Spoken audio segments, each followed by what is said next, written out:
అదే RTV app వార్తల్ని క్షణాల్లో చదివే అవకాశం ఉంటుంది. ఒక న్యూస్ పేపర్, ఒక టెలివిజన్ ఛానల్ మీ చేతుల్లో ఎప్పుడూ ఉంటాయి.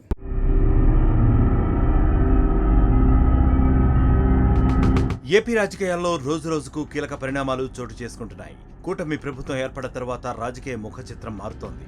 తాజాగా కూటమి 5 ఎమ్మెల్సీ స్థానాలకు 3 పార్టీల నుంచి అభ్యర్థులను ఖరారు చేశారు. 5గురు ఏకగ్రీవంగా ఎన్నికయ్యారు.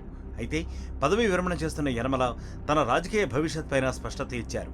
ఇప్పుడు యనమల రాజకీయ భవిష్యత్తుపై చంద్రబాబు తీసుకునే నిర్ణయం కీలకం కానుంది.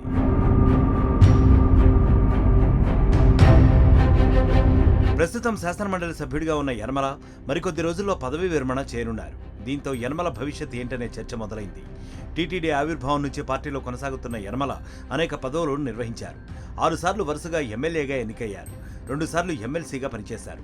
శాసనసభ స్పీకర్గా, ఎన్టీఆర్, చంద్రబాబు కేబినెట్లలో మంత్రిగాను పనిచేశారు. టీడీపీలో చంద్రబాబు సన్నిహిత నేతగా యనమలకు గుర్తింపు ఉంది.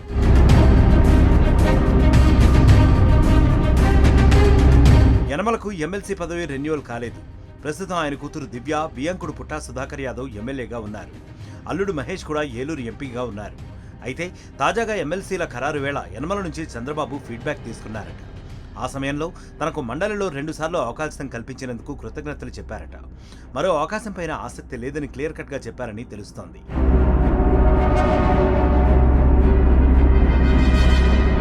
శాసనమండలి అవకాశం కంటే ముందే రాజ్యసభకు వెళ్లాలనుకున్నారట యనమల. 1982లో టీడీపీ ఆవిర్భావం నుంచి టీడీపీనే అంటిపెట్టుకుని ఉన్నానని గుర్తు చేశారు యనమల. 1982 నాటితో పోల్చితే ప్రపంచవ్యాప్తంగా రాజకీయాలు ప్రమాదకరంగా మారాయన్నారు. అయితే అవకాశం వస్తే రాజ్యసభకు వెళ్తానని, లేకుంటే రాజకీయ జీవితానికి ముగింపు పలికి విశ్రాంతి తీసుకుంటానని యనమల స్పష్టం చేశారు. మరి చంద్రబాబు ఇప్పుడు యనమలకు రాజ్యసభకు అవకాశం ఇస్తారా లేదా అనేది పార్టీలో ఆసక్తికరంగా మారింది.